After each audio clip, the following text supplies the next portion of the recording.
Hello, sisters. Welcome to She Talks, a space for you to come home to your inner wisdom, which I call your she. I'm Sara Avant Stover, and I created this podcast because I wanted to offer Dharma talks, or wisdom teachings, through the distinct lens and voice of the sacred feminine. And today's episode, perhaps more than any other I've shared so far, does just that. In just a little bit, I'll speak on some of my favorite topics, ones that often get left out from spiritual conversations. We'll be speaking on women, sex, yoga, and awakening. But before we dive in case you're joining us for the first time, I want to fill you in on what we've been up to here. For the past 2 months, I've been sharing a special seasonal series here on the podcast called Bubble Bath Wisdom, because a bubble bath is a really doable dose of self-care, and it lands us back in our bodies and our hearts when paired with wisdom teachings. And in fact, this combination of bubble baths and Dharma talks is one of my favorite evening wind-down rituals, just to land back in the big picture after a full day. And each She Talk in this series is a clip from one of my retreats, followed by a guided yoga or meditation practice to help you embody that teaching. And all of this is a little slice of what I offer in the She School, a 9-month spiritual practice community that I lead every year for a group of really devoted, loving change makers around the world. And it's a space for us to explore, as a sacred sisterhood, all the topics that I share on this podcast and so much more. And in the She School, we face head-on, hearts open, our biggest struggles as modern women. Things like feeling constantly beat up by our inner critics for not being good enough, or struggling with finding the time for play and pleasure, not to mention a good night's sleep, or how to make peace with self-sabotage, all the way to placing the sacred at the center of our daily lives and sourcing our every step from our inner wisdom, rather than just the fears that stay stuck in our heads. And it's really amazing the kind of healing that happens when we simply breathe more space and loving care into all these things that we usually struggle with alone, and that usually get stuck at the bottom of our list and we never end up getting to them. I've noticed both in my own life and in the lives of the hundreds of women who've gone through this program over the years, that when we put our inner life at the center of our lives, everything else starts to work better. It starts to really blossom. Our health, our relationships, our self-esteem, our creativity, our confidence, our joy. So for 9 months, we practice together. We go deep together. We celebrate one another. And we do all of this through monthly video yoga and meditation retreats, through group mentoring calls, and a really lively online forum where I, along with 2 of my certified teachers, really hold your hand and cheer you on. If you'd like to join us for this year's She School journey, we actually start in a little bit over a week, and it would be such an honor to support you. And you can learn more at thesheschool.com. Now, today's talk is an excerpt from our 2014 Red Tent program, which I renamed last year as the She School when my new book, The Book of She, came out.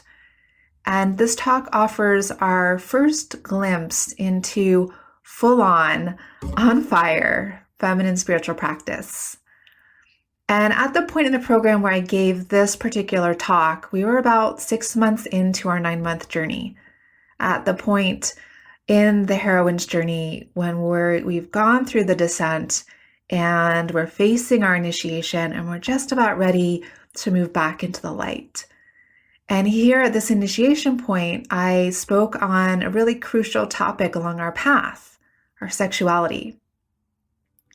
And I touch on our aliveness, our ecstasy, and honestly, our usual lack of these things. And we look at why they're so crucial to resuscitate for our freedom and empowerment. So, my dear sisters, settle in, draw yourself a bath, or pour yourself a cup of tea, whatever your favorite self-care mode is, and then dip your toes into this loving crucible of feminine spiritual practice. Enjoy. So to start us out, a quote from fellow Barnard alumna, that was where I went to college in New York City, Erica Jong. The greatest feminists have also been the greatest lovers. I'm thinking not only of Mary Wollstonecraft and her daughter Mary Shelley, but of Anais Nin, Edne St. Vincent Millay, and of course Sappho. You cannot divide creative juices from human juices. And as long as juicy women are equated with bad women, we will err on the side of being bad. So as we progress along the heroine's journey in the red tent, certain pieces of the heroine's journey, not all of them, but some of the primary pieces, we remember that this is an inner journey, a focus on our inner worlds. Although as we move into the third trimester, we will start to focus more on integration with the outer world. But right now, we're still diving deep into our bodies and our psyches and our souls.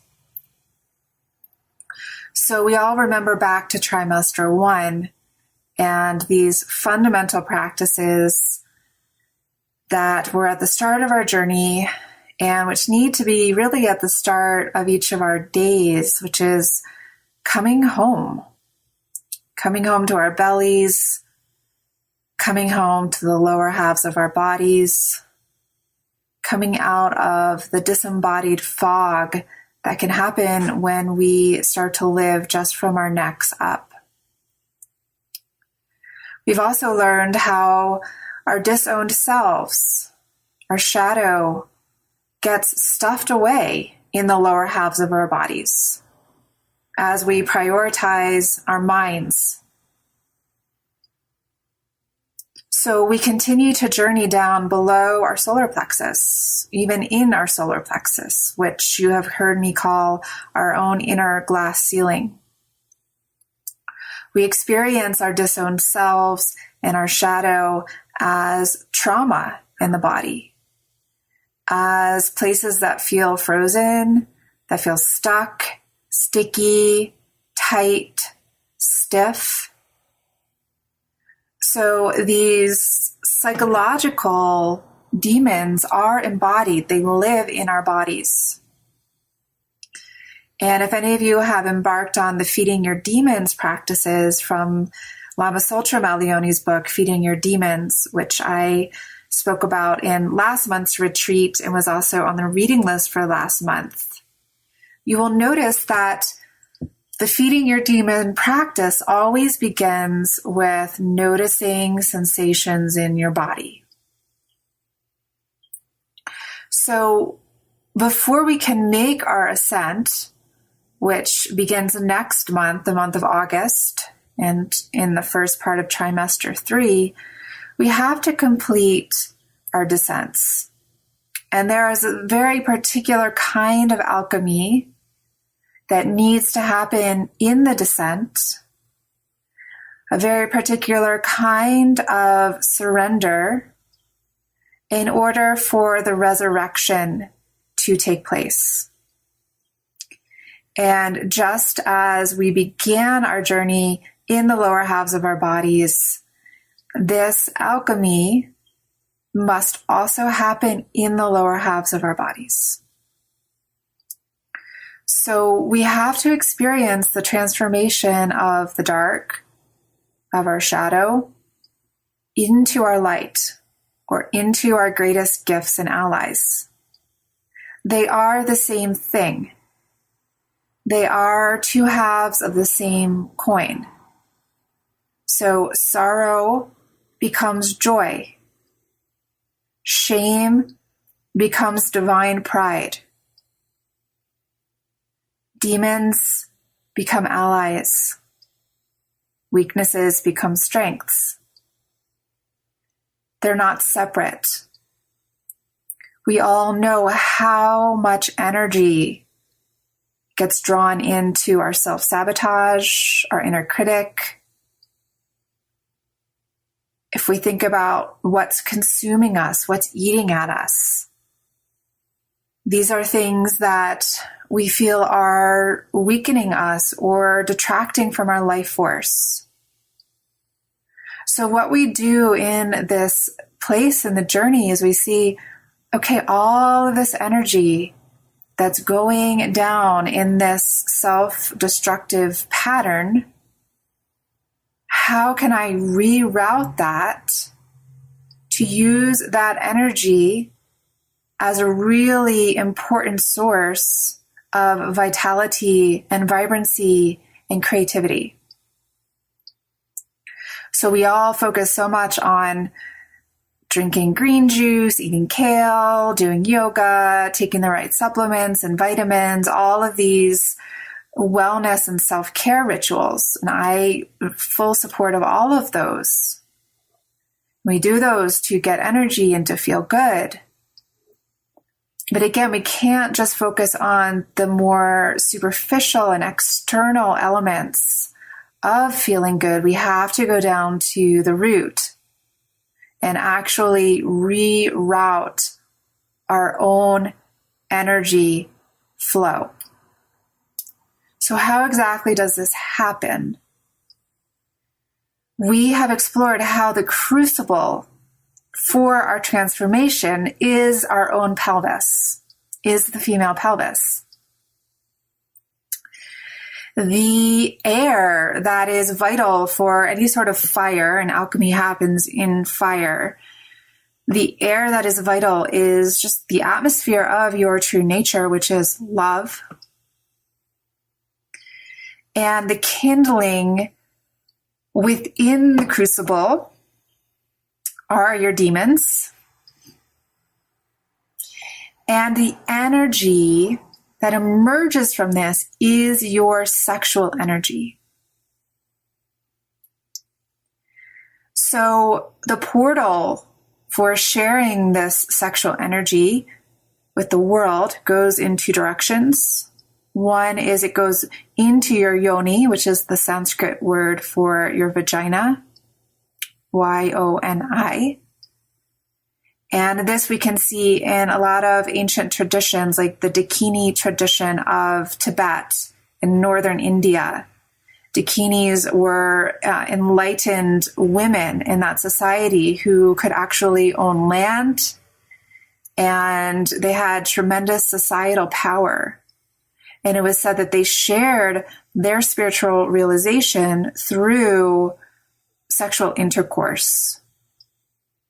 So whereas a man would share his sexual power or transmission through mind, a woman would share it through sex.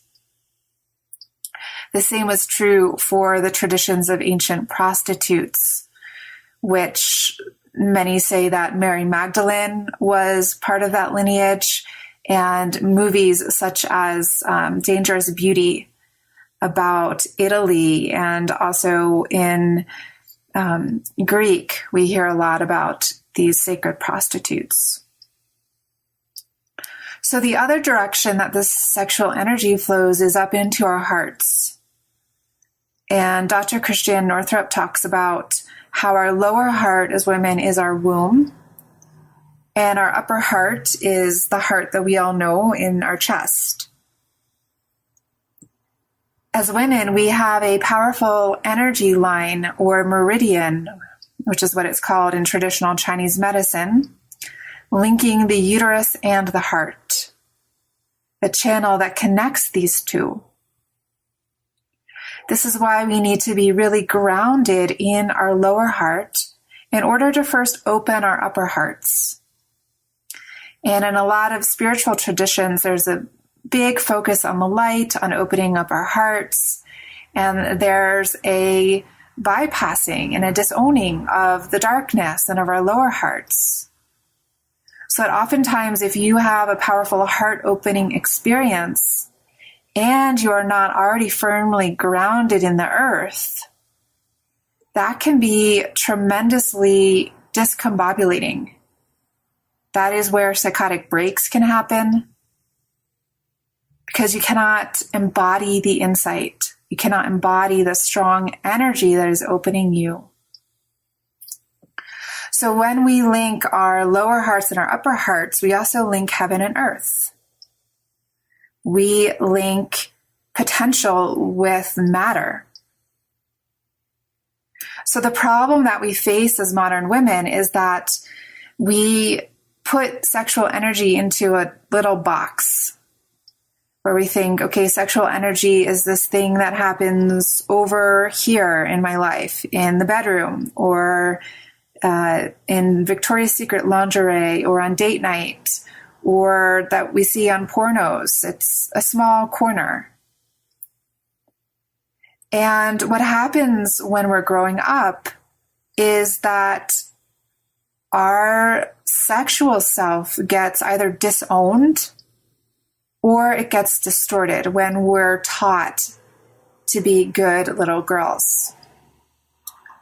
So we either fully get on board with being a good little girl and our sexuality goes deep into the cellars of our consciousness, or we rebel against that and we start to act out with our sexuality, being very promiscuous and maybe overly adventurous in a way that isn't really truly sovereign and empowered. So this is not about blaming ourselves or making ourselves wrong. And hopefully we all know that by now, but it's about cultivating awareness for what our pattern is and how these patterns developed through our family of origins. And then now as grown women, generating personal power by making conscious choices. Making conscious choices about how we want to relate to our sexuality, how we want to express our sexuality, and not being inhibited by taboos that we inherited or by fear of, now that we're older, expressing different aspects of ourselves that might feel uncomfortable or out of reach. So here in the underworld, we acknowledge that we're changing our definitions of what sexual energy is. Sexual energy is our life force. It is the same thing as creative energy. It is the fuel for our power and for healing. So this is why as women, we create physically. When we know how to do these embodied practices, we create physically from our ovaries, from our wombs, even if you had them removed or parts of them removed. So we can tap into this huge current of creative energy by understanding that our creative energy is our sexual energy.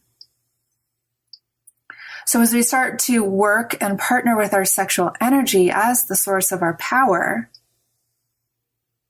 that power which transforms the darkness into the light, what happens is it starts to move and flow and heat up and unfreeze areas of stuckness, shutdownness, trauma, frozenness.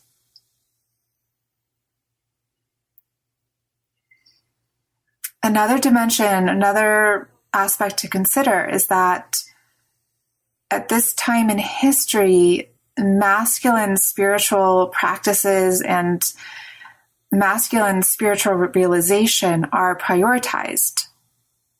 And us as women, we are usually trained in those traditions. However, as women, we need a different approach, which is why we're all here. And we remember that we all have inner masculine and feminine. So ultimately, we all need to experience both dimensions of realization, not just exclusively one or the other. So in masculine realization, we can think very much about the Zen tradition, like my own fiance, Keith. It's all about all-pervasive, empty awareness. And a great visual of that is just simply a zendo. Very sparse, no decorations, hardly, except for cushions on the ground and maybe a bowl, a singing bowl for keeping time and for some of the chants. Feminine realization, however, is about all-pervasive love. And here, if any of you have ever been to India, you can think about an Indian temple with candles and incense and song and color and flower offerings, children and animals and just everything that you could ever imagine, all happening at once in one place within a very fragrant, abundant, loving environment. So feminine spiritual practice brings us more fully into life, not out of it or above it. It allows us to cultivate a heart that can embrace paradox and duality. It helps us to see that pleasure and celebration, delight, ecstasy, and fun are not deterrents or distractions on our paths, but they are portals into deeper insight and transformation. And not only are they portals, but they are necessities. So some years ago, my teacher, Sophia Diaz, gave me a practice, a daily ecstasy practice. And an example that she gave was one that her own teacher, Adi Da, used to advocate, which was taking a cold shower, or at the end of your shower, just turning on the turning on the cold water for 3 minutes and just fully embracing the sensations of the cold, which is, when you do that and you pay attention to that, it is a certain form of ecstasy. Another example she said was hiking or running up a mountain, because I live right at the foot of a mountain, and noticing the aliveness in your body. And when you get to the top, just the configuration of clouds and the quality of light. Female mystics like Saint Teresa and Mirabai, Lala, and even Mary Magdalene write about this kind of ecstasy of existence. We also hear these stories through, as I mentioned before, dakinis and temple priestesses and sacred prostitutes. So what is your relationship with sexuality and with ecstasy? And how do these things relate to your yoga and meditation practice? To your relationship with the divine? To other people? To your career? Your sense of self? And your expression in the world? Those are some of the journaling questions I shared with our She School community after I gave this talk. And they're really important ones to consider. So I encourage you to write them down and journal about them too if you feel called. And because this material on our sexuality and how it intertwines so intimately with our spirituality is very rich and complex, quite honestly very edgy, as I continue to improve on the She School year after year, in the 2016 program, for the first time, I'm only teaching this module in a very much expanded format through a live retreat. So you see, in the She School, we have 2 levels of engagement. There's the regular membership, which is 100% virtual, which includes those monthly video retreats, the mentoring calls, the online forum. And that's what most women choose to go through. And then there's the luxe, as in deluxe membership, which is for a much smaller, more intimate, and really devoted group of women, which includes all of the things in the regular membership, as well as 2 private mastermind calls with me for more personalized mentorship, as well as a live week-long retreat in Montana this June. And it's at that retreat where I'll lead women through this initiation and share the secret teachings of female mystics, the Dakini, which is the enlightened feminine in Buddhism, and the temple priestess, in order to really draw out more desire, playfulness, aliveness into every nook and cranny of our lives. And I'm only teaching these things in person now because body to body, heart to heart transmission is the most potent way to learn them. And it's through this in-person teaching in the sacred container of a retreat where I can best share my gifts, which is really to see each woman's body and to help her unkink the areas where she's been frozen and shut down, maybe for years or maybe for her whole life. So to share with you a little slice of retreat life, if it isn't possible to go on retreat or if you just want to get a little taste of what it might be like, I invite you to put the information you heard today to practice through your body. And to do that, in the show notes, you'll see a link to a 15-minute video of a flow yoga sequence I taught at one of last year's She School retreats. And it's designed to do ideally on an empty stomach in the morning, to bring flow, to stock stagnant energy, to help you drop into the wisdom of the lower half of your body, and to experience more of an inner yoga that blossoms from within rather than a top-down yoga that has become really popular and is kind of dangerous because it's imposed from our minds. So I encourage you to dive in, as information needs to travel down below the neck to really start to awaken some freedom. And if you're ready to heal your relationship to yourself and your life this year, either through the regular She School or the She School Luxe, I invite you to come explore the fullest, most evolved expression of this program at thesheschool.com. Our 9-month journey starts in just about 10 days, and it would be an honor to guide you towards leading a more soul-centered life in the year ahead. So until next time, I'm sending you my heartfelt support, and thank you so much for being part of our sisterhood.